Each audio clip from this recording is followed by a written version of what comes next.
বদনজরের পাল্টা আঘাত, মানে আপনারা কেউ বদনজর দিছে ইচ্ছা করে আর কি। ওই যে বলছিলাম না যে রাসূল সাল্লাল্লাহু আলাইহি সাল্লামের জামানায় ওনাকে কিভাবে বদনজর দিছে ইচ্ছা করে, ওই রকম কেউ যদি কি করে আপনাকে নজর দেয়, বা আপনি জানেন যে সে হিংসা করে, হাসদ করে, and আপনি চাইতেছেন তাকে তার নজর দিয়ে আপনি পাল্টা আঘাত করবেন। হুম।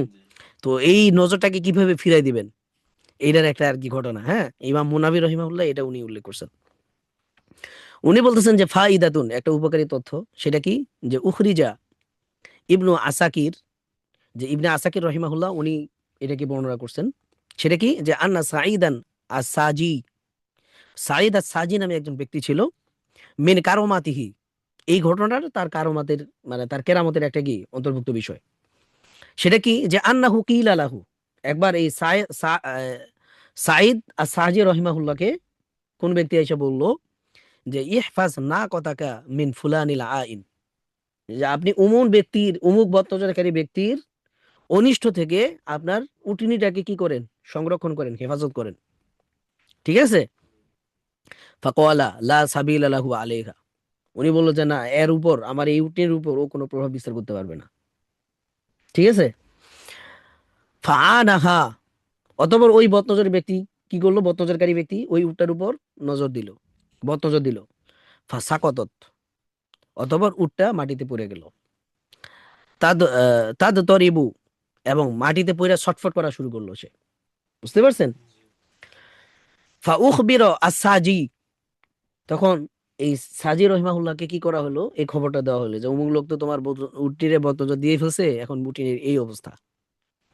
তখন বলতেছে যে ফা ওয়াকাফা আলাইহি ফাকালা, এতপর এই যে সাজি, উনি তখন উনার উটটার সামনে আসলেন, আইসা বললেন বিসমিল্লাহ, যে আল্লাহর নামে, হাবসুন হাবিসুন, মানে উনি এখন যে ইয়েটা বলতেছে আল্লাহর নামে, মানে কি, ওই যে বিসমিল্লাহি আর কি, বুঝতে পারছেন, বিসমিল্লাহি আর কি, উনি বলতেছে আল্লাহর নামে এই রুকিয়াটা হাবসুন হাবিস, এটা হলো যে অপ্রতিরোধ্য, বা এটা হচ্ছে কি শব্দ জানি আমি লিখলাম, উম হুম, এক দুর্ভেদ্য প্রতিবন্ধক, মানে এমন একটা দুর্গ যেটাকে ভেদ করা যায় না। কোনটা, এই রুকিয়াটা। এই রুকিয়াটা কি, মানে তার নজরটাকে ফিরাই দিতেছে। তার মানে তার নজরটা যে লাগছে, এই নজরটাকে সে কি করতেছে, ফিরাই দিতেছে। এই জন্য শব্দটা ইউজ করছে কি, বিসমিল্লাহি হাবসুন হাবিস, হাবসুন হাবিস, মানে এটা হলো এমন একটা দুর্বোধ্য প্রতিবন্ধক। হুম। এবারে বলতে হচ্ছে যে ওয়া শিহাবুন কবিস, এবং লেলিহান শিখায় ভর্তি একটা উল্কাপিন্ডি বা অগ্নিশিখা। কিটা, রুকিয়াটা, কথাটা বুঝেন? এরপরে উনি বলতেছে রদাতু আইনালা আইনি আলাইহি, যে আমি বদনজরকারী বদনজরকে তার দিকে ফিরাই দিতেছি। ওয়া আলা আহাব্বিন নাসি ইলাইহি, এবং সে যে মানুষগুলোর পছন্দ করে তাদের দিকে ফিরাই দিতেছি।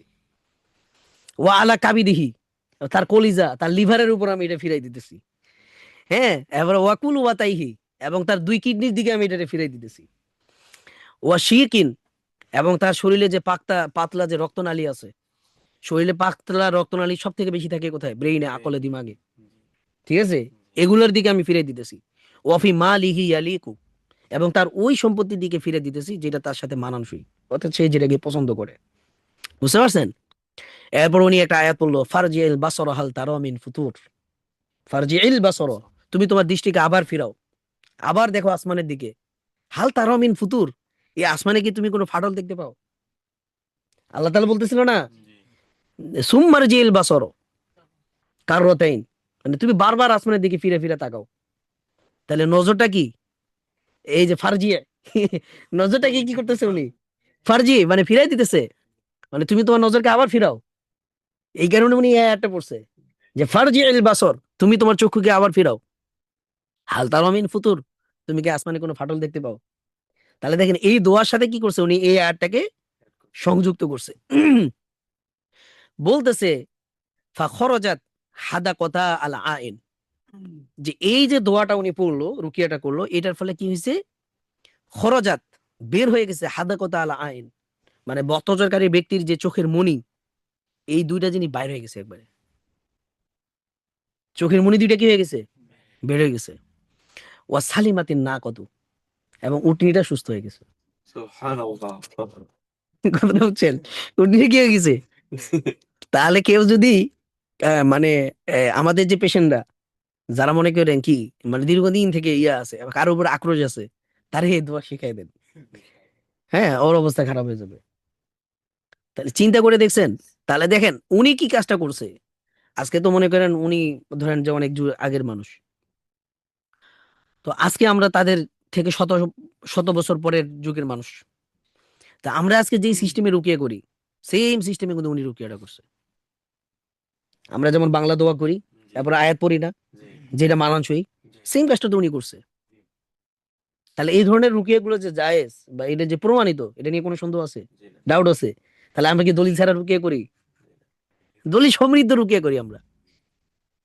এরপরেও যে আমাদের বিরুদ্ধে কথা বলে আসলে জাহেল, পড়াশোনায় করে নাই।